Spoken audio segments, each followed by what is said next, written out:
Порой мы даже не задумываемся о том, что сегодня по нашим улицам ходят те, кто завтра станет нашей историей. В них мы видим лишь своих современников с их недочетами, плюсами или минусами. И они для нас всего лишь предмет обсуждений и оценки, порой необъективной и не всегда однозначной. Народная память сохранила слова имама Шамиля о том, что чеченцы не умеют почитать своих лидеров. Сегодня о Кадырове говорят много, и мнения сторон тоже порой взаимоисключающие. Думается, что эти слова в полной мере имеют отношение и к этому человеку.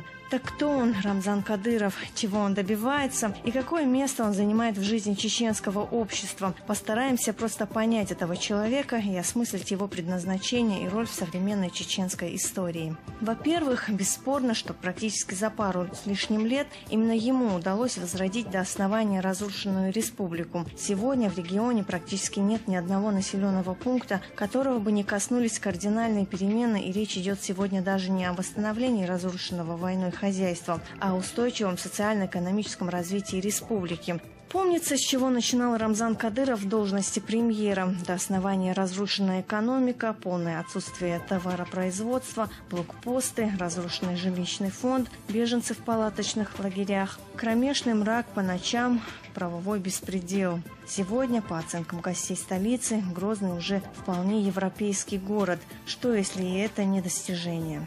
Помнится, в 70-е годы секретарь обкома КПСС Власов отстроил небольшую часть центрального Грозного. Так память о нем в республике сохранилась до сих пор. А тут практически заново отстроена республика. Уже только этот факт стоит того, чтобы вписать его имя в чеченскую историю. Темпы строительства поражают, и это понятно. Люди работали по ночам при электрическом свете, работы велись в 3 смены. На счету каждая копейка, каждый кирпич. Все это уже говорит об организаторских способностях президента, который круглыми сутками пропадал не в кабинетах, а на строительных площадках. Заслуги этого человека в возрождении республики не отрицают даже его откровенные недруги, которые, кстати, указывая на него пальцем, сами и палец о палец не ударили во имя все той же горячо любимой родины, о которой они якобы так сильно пекутся. Любить родину все-таки не значит кричать об этом с каждого угла довольной и сытой Европы, а откинув свои политические амбиции, сделать все, что возможно для ее процветания. К слову, именно это и делает Рамзан Кадыров, не слушая вопли всякого рода псевдопатриотов. Еще свежи в памяти легенды о черной дыре, куда как в воду уходили миллиарды. Менялись как перчатки руководители, все они трудились в поте лица, но республика оставалась в руинах. И только он, Рамзан Кадыров, сумел сдвинуть этот воз и впряг в одно дышло лебедь, рак и щуку, которые тянули республику то влево, то вправо.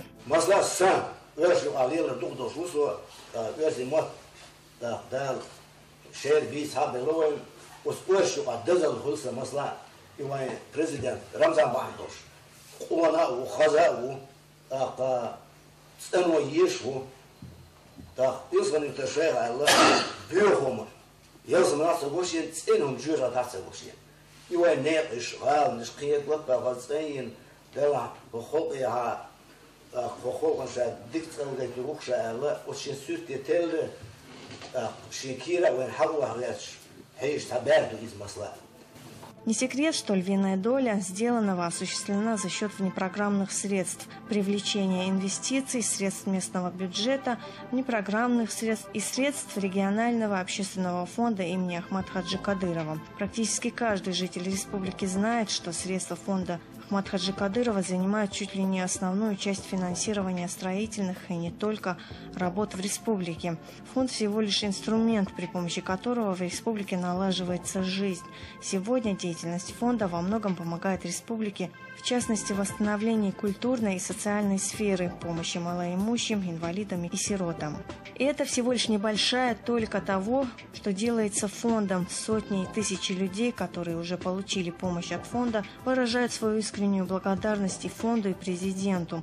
Справка для скептиков, которые не преминут спросить, откуда у фонда столько средств. Во-первых, фонд сам зарабатывает. Его средства вложены в ряд коммерческих предприятий. Прибыль с них и идет на нужды республики. При этом отметим, это основной источник пополнения фонда. Зарабатывать и вкладывать в будущее республики. Вот девиз фонда. И это отнюдь не слова. Во-вторых, в фонде аккумулируются средства инвесторов. предпринимателей и бизнесменов, которые вкладывают в развитие республики. Причем в этих пожертвованиях немаловажную роль играют опять-таки личные взаимоотношения Кадырова в деловых кругах, основанные на уважении и в признании его заслуг в восстановлении республики.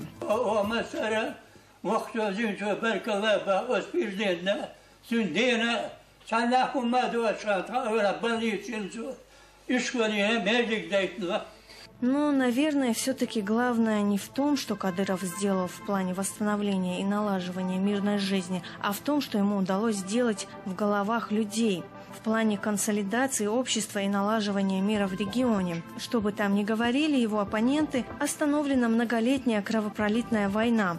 Что бы ни говорили, сохранены сотни и сотни, если не тысячи чьих-то жизней. В результате амнистии к мирной жизни возвращено около 8 тысяч бывших членов НВФ. Подавляющая часть из них вернулись под личные гарантии именно Рамзана Кадырова. Сегодня эти люди трудятся в различных сферах народного хозяйства республики, живут в своих семьях. Это ли не благо? Оппоненты часто любят повторять также о самоличном правлении и жесткости молодого президента. Но давайте вспомним нашу недавнюю историю. Разве не музыка, кто в лес, кто по дрова, и довела чеченское общество до ручки? Именно отсутствие твердой руки, жестких и продуманных решений, отсутствие политической воли и чувства хозяина привели чеченское общество к августовской трагедии 99-го. Это можно отрицать, но каждый при этом в душе все-таки согласится, что это так. А теперь перенесем эту же ситуацию на республику в условиях после Второй Чеченской. Как говорится, все те же грабли, только вид сбоку. Но наблюдаем ли мы сегодня попытки повторения пройденного? Слухи, сплетни, все та же возня по поводу портфелей, невосприятие ситуации, замешанное на личных обидах и квасном патриотизме. И на фоне всего этого президент, который под бременем власти, забот и проблем по существу делает историю. И что стало бы с многострадальной республикой, если бы ее растащили по политическим углам? Именно жесткая воля, конкретные меры, строгий контроль позволили вытянуть республику из болота, в которое ее затянули по Крылову – лебедь, рак, да щука.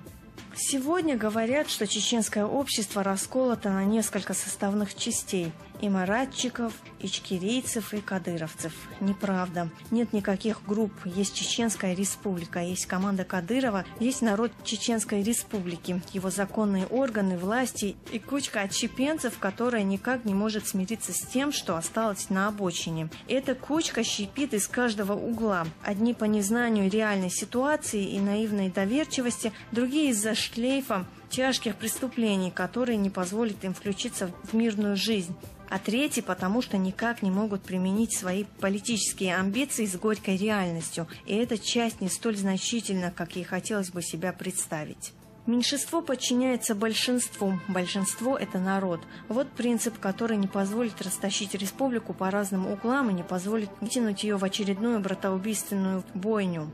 Республика сегодня строит и созидает. Она возрождается буквально на глазах. И без них, без тех, кто в угоду заморским хозяевам играет в гладиаторские войны, и тех, кто на потеху мировой общественности хает свою историческую родину и свой народ. Народ никуда не ушел, ни в лес, ни в Европу. Он строит будущее, он в пути. И без них, тех, кто волею судьбы выпал из обоймы народа.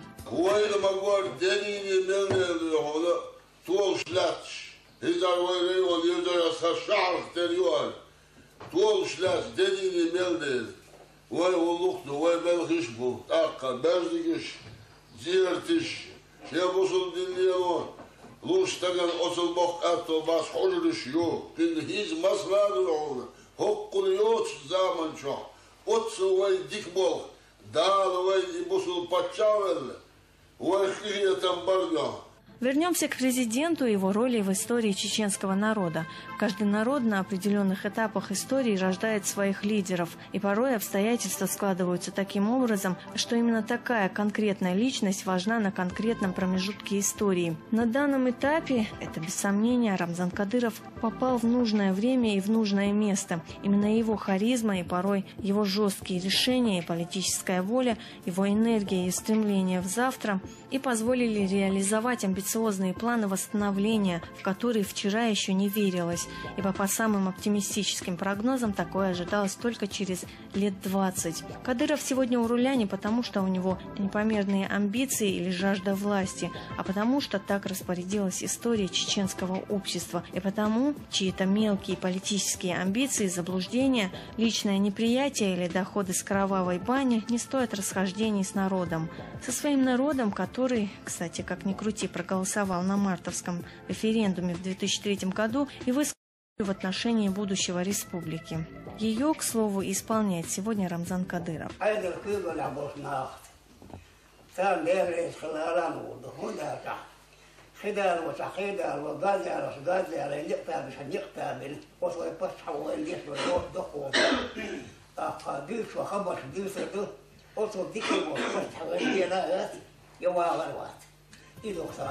Ему порой вменяют в вину его возраст.